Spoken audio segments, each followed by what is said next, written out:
Hola developers, bienvenidos al canal. En el día de hoy continuaremos con la serie de videos que estamos realizando y que les ayudarán a presentarse de forma exitosa a una entrevista para aplicar por el puesto como desarrollador de microservicios. Si este es el primer video de la serie que ves, te dejaré por acá arriba por acá el video anterior que hicimos en el que respondimos 5 preguntas de las más comunes que se hacen en las entrevistas de trabajo de este tipo. En el video de hoy vamos a estar hablando y respondiendo 5 preguntas y 5 respuestas que también son muy frecuentes a la hora de presentarse a entrevistas de trabajo para aplicar por el puesto de desarrollador de microservicios. Vamos con la introducción del video de hoy y volvemos con el video entonces. Bienvenidos.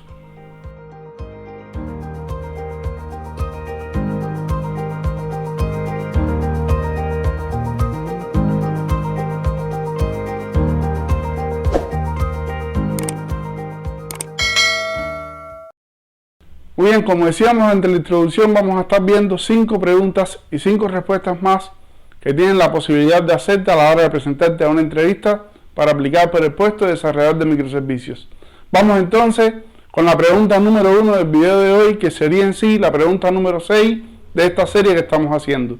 La pregunta sería: explique cómo funciona un servicio de registro y descubrimiento, así como su importancia. Para poder responder a esta pregunta es importante primero, y entender por supuesto la respuesta que vamos a dar, es importante mirar un poquito atrás y entender el contexto en el cual se desarrolla una arquitectura de microservicios. En una arquitectura de microservicios podemos tener un escenario particular como el que se muestra en la diapositiva. Supongamos que estamos en una infraestructura de microservicios que automatiza un servicio de un restaurante. En este escenario pudiéramos tener un microservicio menú y un microservicio pagos. El microservicio menú encargado de ofrecer el menú y el microservicio pago, por supuesto, de realizar la transacción de compra a la vez que el cliente se decide. El microservicio menú, entendamos que por la hora en que estamos tiene mucha demanda, y al tener mucha demanda, entonces vamos a tener 4 instancias levantadas: menú 1, menú 2, menú 3 y menú 4. Cada una de estas instancias tiene lugar de ejecución en un nodo determinado o una instancia de docker determinada con una dirección IP específica, y los microservicios de pago o las instancias de microservicios de pagos también tienen 2 IP específicas. ¿Está bien? Por lo tanto, esto es un escenario totalmente normal en una arquitectura de microservicios. Un microservicio tiene múltiples instancias y esas instancias están ubicadas en nodos diferentes. Ahora, supongamos que un cliente hace una solicitud de crear una orden de compra para el restaurante. El microservicio de órdenes, que es un microservicio, digamos, de nivel superior, que está por encima del microservicio menú, del microservicio pagos, tiene entonces que tomar el menú, verificar el precio y ir contra el microservicio de pagos a ejecutar la transacción de compra del cliente. En este escenario es donde tenemos un problema muy particular. ¿Cómo sabe el microservicio de órdenes a qué microservicio o a qué instancia del microservicio menú y del microservicio pagos tiene que referir la operación de transacción? Las respuestas son múltiples, pero todos llevan a tener un elemento de la arquitectura de microservicios que es fundamental para poder resolver este problema. Básicamente es necesario en este escenario tener un lugar en la arquitectura o un servicio o un elemento de la arquitectura que permita saber dónde está cada instancia de cada microservicio que tenemos en la infraestructura de microservicios. Y es aquí donde tiene lugar el uso de un servidor de registro y descubrimiento. Ahora, ¿cómo funciona un servidor de registro y descubrimiento? Que es parte de la pregunta que nos están haciendo. Un servidor de registro y descubrimiento funciona de la siguiente manera y es muy sencillo.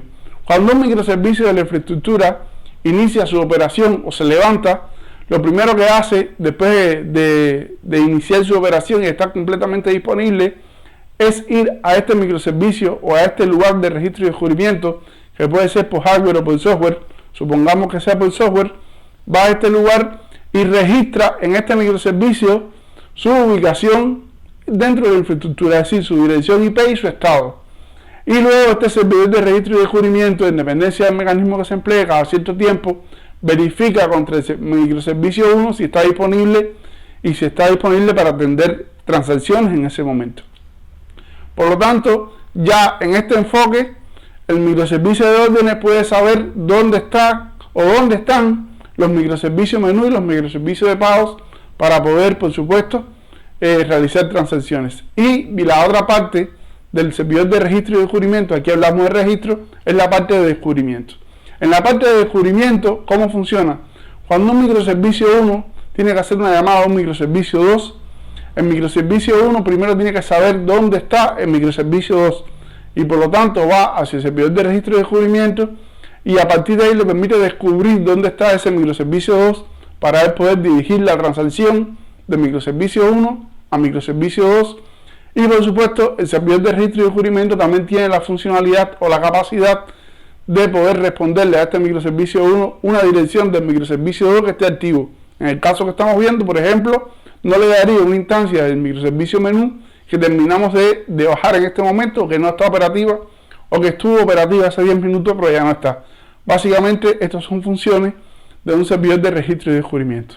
Básicamente, en resumen, pudiéramos decir que entre las principales funcionalidades que tiene un servidor de registro y descubrimiento están: permite registrar y conocer la ubicación de las instancias que están activas en la infraestructura de microservicios, permite saber si una instancia está disponible o no disponible, es a través de otro patrón de la arquitectura que permite conocer si una instancia está up o down, que es el patrón de monitoreo de punto final, que es el famoso endpoint health check que se crea en muchos microservicios, que verifica el estatus de operación de microservicios. Además de esto, un servidor de registro y descubrimiento permite a otros microservicios de la infraestructura hacer su operación, como por ejemplo al balanceador de cargas, permite darle de alguna manera elementos al balanceador de carga para que el balanceador de carga decida, en dependencia de las instancias que están activas, hacia cuál dirigir la operación.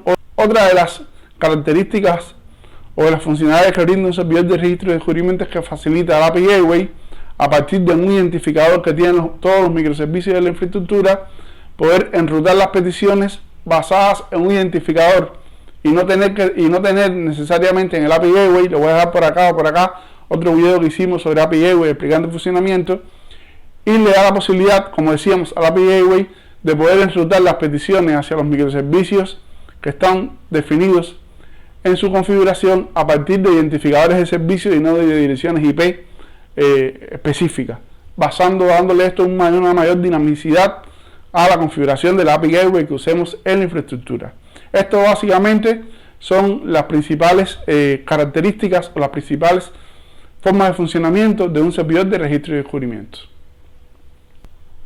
Vamos entonces ahora a la siguiente pregunta, que sería la pregunta número 7 de la serie, pregunta número 2 de este video. La pregunta sería así: en una arquitectura de microservicios, la escalabilidad es una característica deseada. Como resultado de su aplicación pueden estar operativas múltiples instancias de varios microservicios. Suponga que una instancia del microservicio A debe llamar a otra instancia del microservicio B. ¿Qué técnicas o estrategias serán correctas seguir para que la instancia de A llame a una instancia adecuada de B? Básicamente, con esta pregunta nos están queriendo decir, es una pregunta como para complementar la pregunta anterior. En la pregunta anterior nosotros hablamos de registro y descubrimiento y cómo un microservicio, y habíamos visto que básicamente el registro y descubrimiento permitía saber la dirección de dónde están operativas las instancias de los microservicios. En este caso nos piden cómo llamar a una instancia, pero que sea la instancia más adecuada. Cuando se refieren a la instancia más adecuada, nos están refiriendo a instancias que, en dependencia de las características de quien hace la solicitud o en dependencia de las características que tenga la infraestructura, es la instancia que, por ejemplo, pueda responder en menor tiempo o que esté más cerca del usuario, si es por zonas geográficas. En dependencia nos están preguntando eso. Entonces, para responder a esta pregunta, vamos al esquema anterior, en el que tenemos un microservicio que manda a solicitar una orden o la creación de una orden, y ya con el servidor de registro y descubrimiento podemos saber dónde están las instancias de menú 1, por ejemplo, menú 1, menú 2, menú 3, menú 4. ¿Está bien? Pero con la información del servidor de registro y descubrimiento no podemos saber con exactitud cuál es la instancia del microservicio menú que, por ejemplo, esté más libre, o que esté atendiendo menor cantidad de peticiones, o que esté más cerca geográficamente del usuario. Por ejemplo, supongamos que esto es un sistema global y que tenemos en toda la región de Latinoamérica un servicio de restaurante y que el cliente que está haciendo una solicitud, por ejemplo, lo está haciendo desde Brasil. Y entonces a lo mejor tenemos instancias de este microservicio que está en un servidor en Brasil y otras instancias que están en un servidor, por ejemplo, en Canadá. Básicamente sería más rápido a nivel de infraestructura ir a una instancia de Brasil que ir a una instancia de Canadá. ¿Está bien? Y por lo tanto a lo mejor es más conveniente, es más adecuado, que es lo que nos están preguntando, redirigir esta solicitud hacia una de las instancias que está en Brasil y no hacia la instancia de Canadá. En este escenario es donde tiene lugar la solución a este problema. Bueno, básicamente la solución para poder resolver este tema con una implementación de un patrón de balanceo de carga. Un patrón de balanceo de carga permitirá tomar todas las instancias que están activas de un microservicio. En el Service Discovery, pues vamos al ejemplo del microservicio menú, tomamos las 4 instancias y entonces es el balanceador de carga quien decide a partir de todas las instancias que están activas hacia cuál va a dirigir el tráfico. Y para dirigir el tráfico sigue una estrategia de balanceo. Las estrategias de balanceo, también por acá les voy a dejar un video que hicimos sobre balanceadores de carga. Las estrategias de balanceo pueden ser varias. Básicamente existen 3 que son muy populares. La estrategia de balanceo round robin, que lo que hace es dirigir las peticiones una por una para cada uno de los microservicios. La estrategia de round robin ponderado, que básicamente si un microservicio está desplegado en una instancia que tiene menos recursos o que tiene menos capacidad para atender un mayor número de peticiones, se pondera y se le asignan menos solicitudes a esa instancia que a otras instancias. Y también tenemos una estrategia que es por posición geográfica, que es el caso que comentábamos anteriormente de si tenemos instancias en Brasil y en Canadá, entonces en dependencia de donde sea la solicitud, dirigir la instancia. Básicamente, ¿cómo funciona un balanceador de carga? Para terminar de explicarlo, si tenemos un microservicio 1 que tiene que llamar a una instancia de un microservicio 2, la regla sería elegir a qué instancia del microservicio 2 llamar. Básicamente, interactuando con un servidor de registro y descubrimiento, el microservicio 1 le pasa al servidor de descubrimiento el ID del servicio, el servidor de descubrimiento le dice para ese ID todas las instancias que están activas, y el microservicio 1 con un balanceo del lado del cliente, que es como se llama, entonces lo que hace es aplicar una de estas estrategias que vimos y define a qué microservicio o a qué instancia del microservicio 2 redirigir la solicitud. Y esto básicamente responde a la pregunta de cómo ir a la instancia más adecuada con una estrategia de balanceo, con un patrón de balanceo de carga y una estrategia de balanceo en dependencia de las condiciones que tengamos en nuestro negocio. La siguiente pregunta del video será la pregunta número 8. En la pregunta número 8 vamos a estar hablando, nos están preguntando lo siguiente: la interacción de los servicios de la infraestructura con componentes externos, llamemos a estos componentes legacy, tiene lugar en muchos escenarios. Es común que los sistemas legacy estén desarrollados con tecnologías obsoletas o poco eficientes. Punto y seguido nos preguntan: ¿qué solución técnica podría aplicarse para evitar implementar en los microservicios código específico demasiado atado al sistema legacy? Esta pregunta que nos están haciendo es una pregunta muy común y que además es muy cierta. Si nosotros tenemos microservicios, supongamos por ejemplo que tenemos en nuestra infraestructura 2 microservicios, un microservicio de pagos y un microservicio de fraude. El microservicio de pagos, por ejemplo, está desarrollado en Java y el microservicio de fraude está desarrollado en Node.js. Ahora, estos microservicios, que son microservicios internos de nuestra infraestructura, se conectan a servicios externos que están en Internet, sobre los cuales nosotros no tenemos ningún poder de decisión ni podemos hacer ningún tipo de cambio. ¿Está bien? Entonces, la pregunta sería, o la situación sería, supongamos que tenemos 3 servicios externos a los que tenemos que conectarnos, llamemos a un servicio, por ejemplo, KYC, otro servicio de cambio de moneda y otro servicio del sistema bancario. Imaginemos además que la comunicación es la siguiente en el escenario, en este escenario. Tenemos la comunicación con el servicio de KYC es a través de SOAP o XML. La comunicación con el servicio de cambio de moneda es a través de TCP/IP, abriendo un socket de conexión TCP.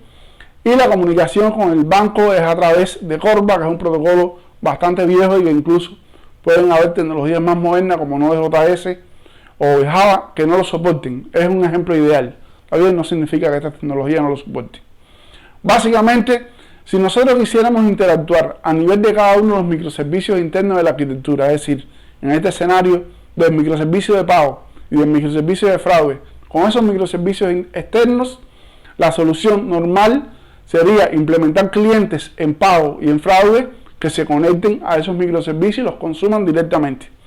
Pero al hacer eso vamos a estar atando los microservicios de nuestra infraestructura a protocolos de comunicación y librerías externas que dependen de sistemas externos. Básicamente, si mañana, por ejemplo, KYC cambia su tecnología, nosotros tendríamos que cambiar la tecnología en el microservicio de pago y en el microservicio de fraude.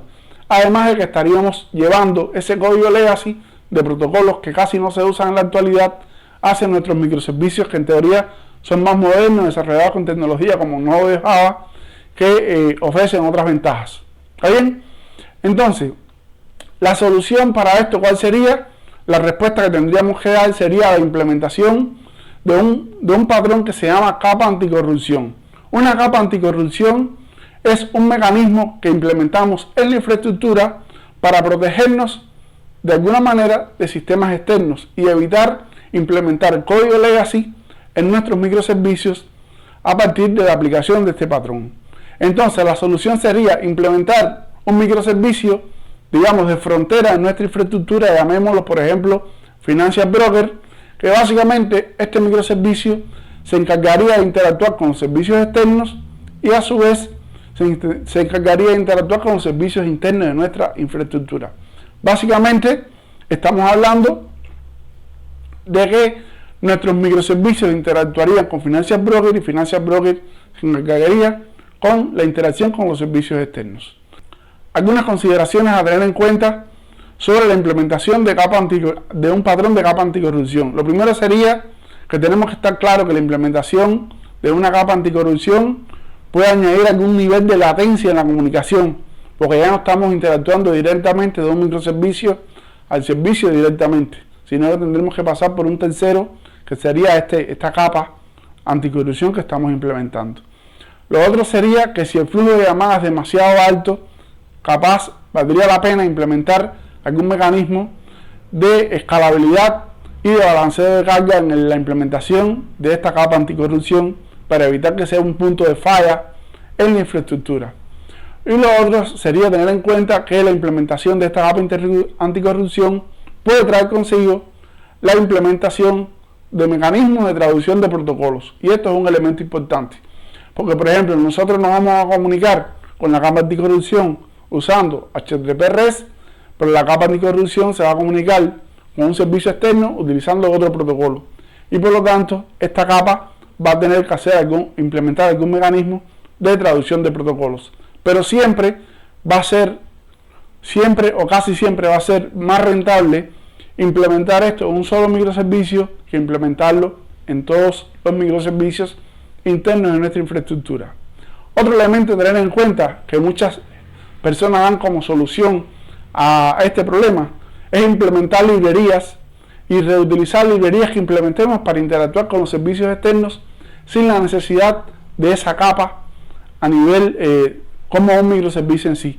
Esto es válido también y puede ser, pero lo que pasa es que si tenemos microservicios implementados en nuestra infraestructura en diferentes lenguajes, como este ejemplo que vimos, que tenemos uno implementado en Node y otro implementado en Java, vamos a tener que estar implementando librerías en cada una de estas aplicaciones. Y además eso trae consigo el mantenimiento de esas librerías y todo ese serie de temas. Por eso lo más recomendable es implementar una capa anticorrupción con un microservicio que se encargue de interactuar con los servicios externos y los microservicios internos de la infraestructura interactúan con ese microservicio en particular. Bueno, hasta acá sería la respuesta a esta pregunta.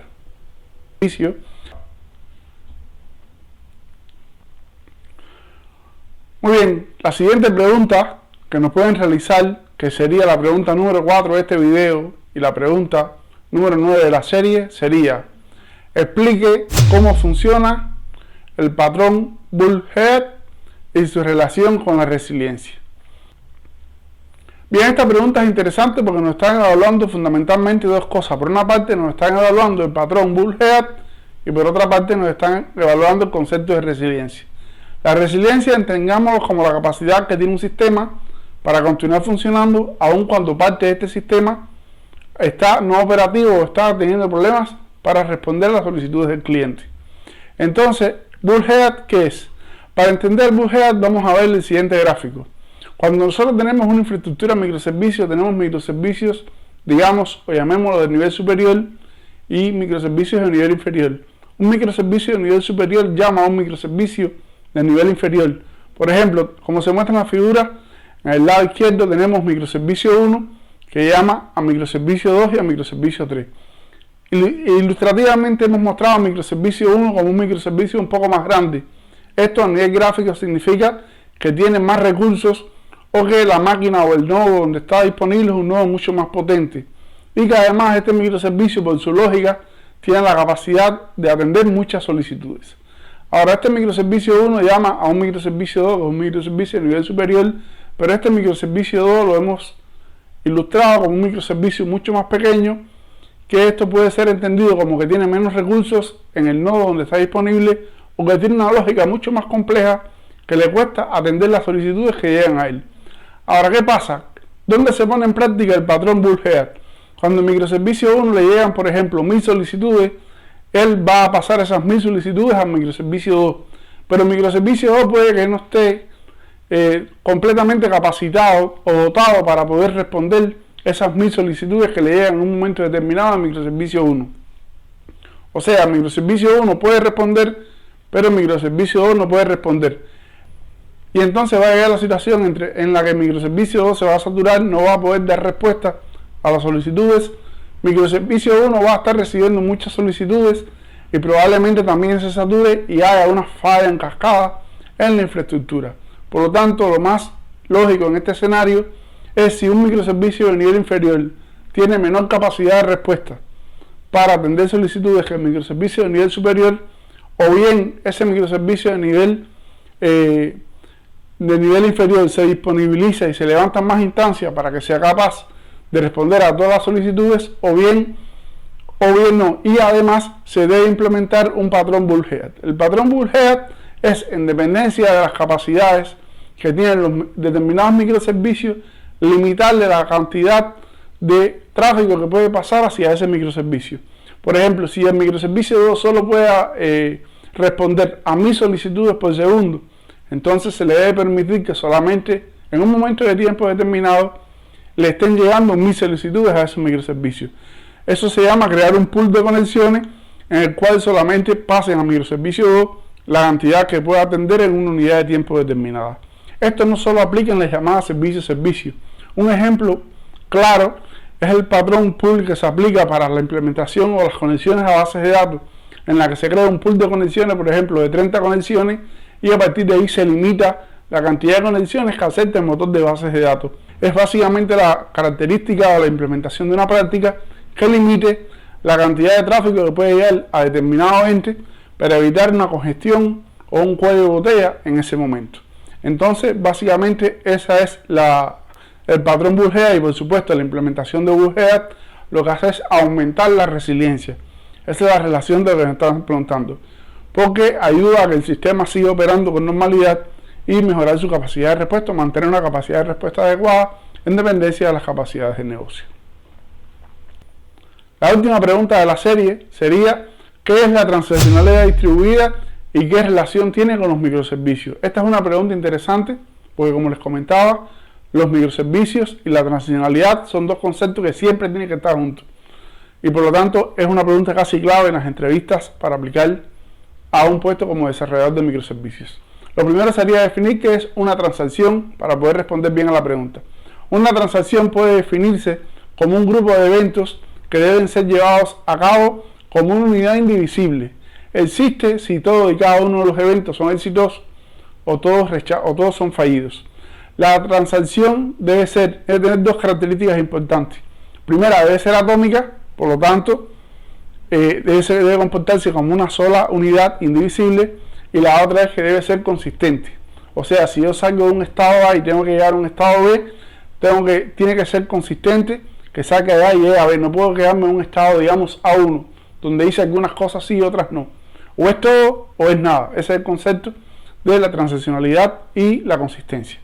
Ahora, en sistemas monolíticos, ¿qué pasa? Que muchos sistemas monolíticos utilizan una sola fuente de datos, por ejemplo, un servidor de MySQL, y a la hora de nosotros guardar información en el servidor de MySQL y algunos mecanismos que tiene se encargan de garantizar esa consistencia. Pero cuando estamos en un entorno distribuido, la transaccionalidad tiene lugar entre varios microservicios. Esto quiere decir que, por ejemplo, si nosotros tenemos un microservicio de órdenes y tenemos un microservicio de restaurantes, reservaciones y pagos, y se crea una orden, probablemente esa orden tenga que sacar del microservicio de restaurante el identificador de restaurante, después tenga que crear una reservación y por último realizar un pago. Esa orden que conforma todo ese tipo de cosas a la hora de realizar el pago, ¿qué pasaría si el pago falla? Básicamente tendría que devolver esa reservación que ya había, digamos, marcado como reservada, tendría que devolverla. Y entonces la transaccionalidad tiene lugar a lo largo de diferentes fuentes de datos y no como tal a través de una única fuente de datos que me garantice la consistencia. Para esto se utilizan algunos conceptos relacionados, si quieren ir más allá de la respuesta, algunos conceptos relacionados con la transaccionalidad, que son, por ejemplo, las acciones compensatorias. Cuando nosotros desarrollamos un microservicio y ese microservicio, por ejemplo, tiene la opción de sacar un producto de stock, debemos crear un API o un mecanismo que provea un sistema para poder, a la vez que lo sacamos, también poder poner ese producto en stock. Eso sería una acción compensatoria. O sea, es la opción control Z o deshacer, que tienen muchos sistemas operativos. Si nosotros ponemos, tenemos que tener una opción que quite. Porque si la opción a la hora, nosotros, por ejemplo, ponemos un producto, ese producto se utiliza para otra operación y falla, después tenemos que llamar al endpoint de sacar ese producto para que no quede en un estado inconsistente y se cumpla realmente lo que se conoce como la transaccionalidad distribuida, que el sistema o se haga todo lo que mandamos a hacer o no se haga nada. Bueno, eso es el concepto de acción compensatoria. Y otro concepto importante que seguramente hablaremos en otros videos es el concepto de sagas. Las sagas son mecanismos que te permiten implementar precisamente lo que se conoce como la transaccionalidad distribuida. Bueno, hasta acá las preguntas del video de hoy. Espero que les hayan gustado. Si ha sido así, les pido que se suscriban al canal, le den like, lo compartan con algún amigo o algún enemigo, no importa. Le den al botón de me gusta y dejen algún comentario sobre algún otro video que les gustaría hiciera o comentara relacionado con los microservicios o el mundo Java en general. Muchas gracias a todos, nos vemos en el próximo video.